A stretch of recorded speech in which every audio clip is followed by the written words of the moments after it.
Hello दोस्तों। आज हम टीचिंग मेथड के बारे में जानेंगे।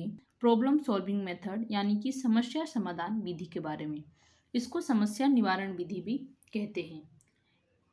ये हमारा लगभग हर बार पूछा जाने वाला महत्वपूर्ण प्रश्न है, जो या तो संक्षिप्त रूप में या फिर शॉर्ट नोट के टाइप में पूछा जाता है, नहीं तो फिर 5 नंबर के क्वेश्चन में भी इसको पूछा जाता है कि समस्या समाधान विधि क्या है, इसके गुण बताइए, इसके दोष बताइए, है ना, ये सब चीज़ें। तो आइए देखते हैं कि हमारा जो समस्या समाधान विधि है यह क्या है।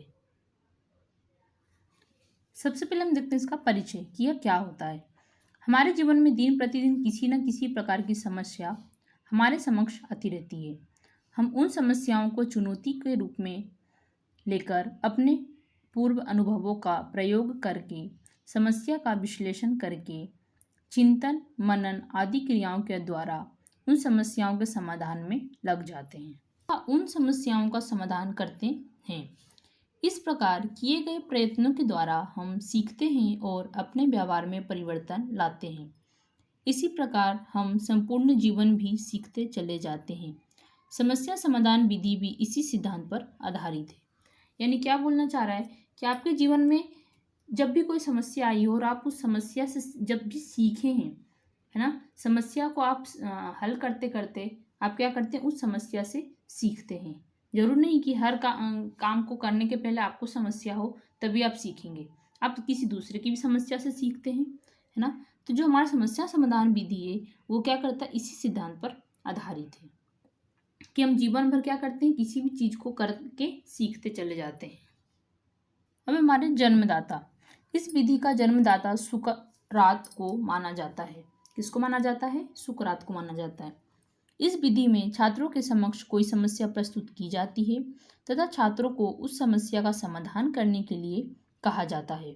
समस्या का चयन हो जाने के बाद छात्र उस समस्या की अनुभूति करते हैं तथा उसके समाधान में लग जाते हैं। सबसे पहले तो उनको कोई समस्या दी गई और समस्या का क्या करते हैं, चयन करते हैं, और चयन करने के बाद क्या करते हैं कि वो समस्या जो है किस प्रकार से हल होगी, है ना, समस्या की अनुभूति करते हैं कि मेरे पास एक्चुअली में समस्या है क्या, और फिर उसके समाधान में लग जाते हैं। यही हमारा है समस्या समाधान विधि। इसके लिए छात्र अपने पूर्व अर्जित ज्ञान का प्रयोग करते हैं। क्या करते हैं, इसमें जो छात्र होते हैं उन्होंने पूर्व में यानी पहले में जो भी अर्जित ज्ञान लिया है उसका प्रयोग करते हैं। समस्या को उसके अवयवों में तोड़ते हैं, उसके विषय में चिंतन करते हैं, मनन करते हैं। ऐसा करते करते वे एक समय आकर उस समस्या का समाधान कर लेते हैं तथा उस समस्या का समाधान करना सीख जाते हैं। इस दौरान शिक्षक छात्रों का अवलोकन करता है तथा उन्हें निर्देश प्रदान करता है। साथ ही शिक्षक यह भी ध्यान रखता है कि प्रदान की गई समस्या छात्रों के मानसिक स्तर, आयु, रुचि, योग्यता आदि के अनुरूप होनी चाहिए, है ना। ये क्या करता है, जब समस्या का समाधान करते हैं तो बच्चे किस तरह से सोचते हैं, क्या करते हैं, है ना, जो जो प्रक्रिया होती है उसके बारे में बताया जा रहा है कि जो भी उनको जो समस्या दी जाती है वो छात्रों के मानसिक स्तर, आयु, रुचि, योग्यता आदि को ध्यान में रखकर दी जाती है या फिर उस तरह से ही दी जानी चाहिए। हम देखते हैं स्किनर के अनुसार समस्या समाधान विधि की क्या परिभाषा है। समस्या समाधान एक ऐसी रूपरेखा है जिसमें सृजनात्मक चिंतन तथा तर्क दोनों होते हैं। इसमें क्या होते हैं, समस्या समाधान एक रूपरेखा है जिसमें सृजनात्मक चिंतन और तर्क होते हैं। अगली परिभाषा सीबी गुड के अनुसार दी गई है। समस्या समाधान विधि में विद्यार्थी चुनौतीपूर्ण स्थितियों के निर्माण के द्वारा सीखने की ओर प्रेरित होता है। यह एक ऐसी विशिष्ट विधि है जिसमें लघु किंतु संबंधित समस्याओं के समाधान से किसी बड़ी समस्या का समाधान किया जाता है। इसमें क्या होता है कि जो भी समस्या समाधान विधि है इसमें चुनौतीपूर्ण स्थितियों का निर्माण द्वारा सीखने और की ओर प्रेरित होता है ना। उनके सामने चुनौतीपूर्ण स्थिति का क्या क्या निर्माण किया जाता है जिससे क्या होता है, सीखने और प्रेरित होते हैं। और यह एक विशिष्ट विधि है जिसमें छोटे छोटे संबंधित समस्याओं के समाधान से बड़ी समस्या का समाधान किया जाता है। इस विधि का प्रयोग विभिन्न विषयों के शिक्षण तथा विशेष रूप से विज्ञान विषय के शिक्षण में महत्वपूर्ण है। इसके द्वारा विज्ञान के नियमों व सिद्धांतों को सिखाया जाता है। इस विधि का प्रयोग माध्यमिक व उच्च स्तरीय कक्षाओं में आलोचनात्मक एवं समीक्षात्मक चिंतन क्षमता का विकास तथा यह विधि विद्यार्थियों में सामाजिक कौशलों के विकास में भी अहम भूमिका निभाती है, क्योंकि समस्याओं को छात्रों के समूहों को प्रदान किया जाता है। अब ये जो विधि है, समस्या समाधान विधि, ये बच्चों के अंदर एक तो सृजनात्मक चिंतन है ना, कि समस्या का हल जब 4 जन एक साथ मिलकर कर रहे हैं तो चारों अलग अलग तरीके से उसके ऊपर सोच रहे हैं, तो उनके अंदर एक तो आलोचनात्मक समीक्षात्मक चिंतन और दूसरा क्या होता है, सामाजिक गुणों के कौशलों का विकास होता है ना।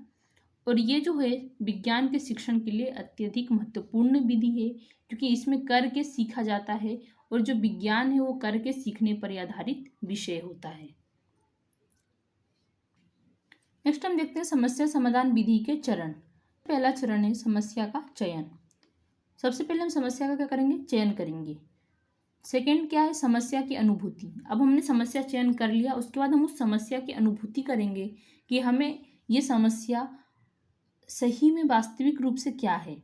फिर हम समस्या का विश्लेषण करेंगे। विश्लेषण करने के बाद हम तथ्यों का एकत्रीकरण करेंगे, यानी कि जो भी तथ्य उससे मिलते जुलते हैं उनको हम एकत्रित करेंगे। उसका तथ्यों से निष्कर्ष निकालना, जो भी तथ्य हमारा होगा उससे हम क्या करेंगे, उससे निष्कर्ष निकालेंगे। और लास्ट हमारा क्या है, समस्या का समाधान। समस्या क्या हो जाएगा, समाधान हो जाएगा। सबसे पहले हम चयन करेंगे, अनुभूति करेंगे, फिर विश्लेषण करेंगे, फिर तथ्यों का एकत्रीकरण करेंगे और फिर हम क्या करेंगे, समस्या एकत्रीकरण करने के बाद निष्कर्ष निकालेंगे और फिर हमारा समाधान हमको प्राप्त हो जाएगा। ये समस्या समाधान विधि के 6 चरण हैं। नेक्स्ट हम देखते हैं समस्या समाधान विधि के गुण। इसमें पहला गुण क्या है, इससे छात्रों में समस्या समाधान के कौशलों का विकास होता है। इससे क्या होता है, समस्या समाधान के कौशल का बच्चों में, विद्यार्थियों में विकास होता है। दूसरा क्या है, यह छात्र केंद्रित विधि है जो छात्रों को सक्रिय रखकर सिखाने पर बल देती है। ये कैसी विधि है, छात्र केंद्रित विधि है और ये बच्चों को क्या करती है, सक्रिय रखती है। इसमें छात्रों में विश्लेषण तथा संश्लेषण जैसी क्षमताओं को विकसित किया जा सकता है। छात्रों में किन गुणों का, विश्लेषण और संश्लेषण करने के गुणों का विकास होता है। इस विधि में छात्रों को समस्याएं उनकी रुचि, स्तर एवं योग्यता के अनुरूप प्रदान की जाती है। इस विधि में हम छात्रों को ध्यान में रखते हुए, क्योंकि छात्र केंद्रित है तो छात्रों को ध्यान में रखते हुए हम उनको क्या करते हैं, उनको समस्या प्रदान करते हैं। नेक्स्ट क्या है, यह विधि छात्रों की शिक्षक पर निर्भरता को समाप्त करती है। यह विधि क्या करती है कि छात्रों की जो शिक्षक पर निर्भरता है कि शिक्षक ही सब कुछ बताएंगे, उसको समाप्त कर देती है। यानी कि बच्चों के अंदर क्या होता है, सेल्फ, खुद से सोचने की शक्ति का विकास होता है। हम देखते हैं जो समस्या समाधान विधि के गुण थे इतने, वहीं उसके कुछ दोष भी हैं, है ना।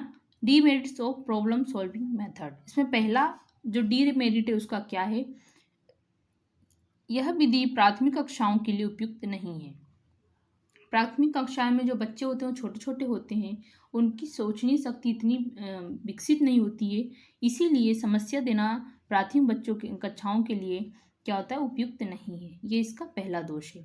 दूसरा दोष क्या है कि इस विधि में ऊर्जा व धन अधिक खर्च होता है।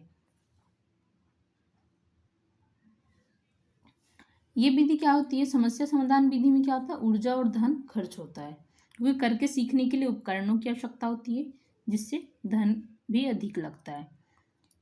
नेक्स्ट क्या है, इस विधि के लिए अधिक अनुभवी एवं कुशल अध्यापक की आवश्यकता होती है। जब जो अध्यापक है समस्या को समझा पाएगा तभी तो बच्चे उसको आसानी से कर पाएंगे, और उसके निर्देशन से ही तो बच्चे क्या करेंगे, समस्या को समाधान करना सीखेंगे।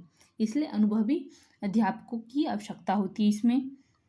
यह आवश्यक नहीं कि इस विधि के द्वारा छात्र जो परिणाम निकाले वह सही तथा संतोषजनक हो। ये भी इसके क्या है, दोष है। और नेक्स्ट दोष क्या है कि अधिक छात्रों वाली कक्षा के लिए अनुपयुक्त है। यदि कक्षा में बहुत सारे बच्चों के लिए क्या है, ये जो समस्या समाधान विधि है ये उपयुक्त नहीं है। इस प्रकार से हमने देखा जो समस्या समाधान विधि है ये क्या है कि अच्छा होने के साथ साथ इसके कुछ दोष भी हैं। तो आज हमने पढ़ा समस्या समाधान विधि के बारे में, जिसमें हमने उसकी परिचय, उसके जन्मदाता, उसके परिभाषा, समस्या समाधान विधि के गुण और उसके दोषों को देखा। आई होप आपको ये वीडियो अच्छा लगा होगा।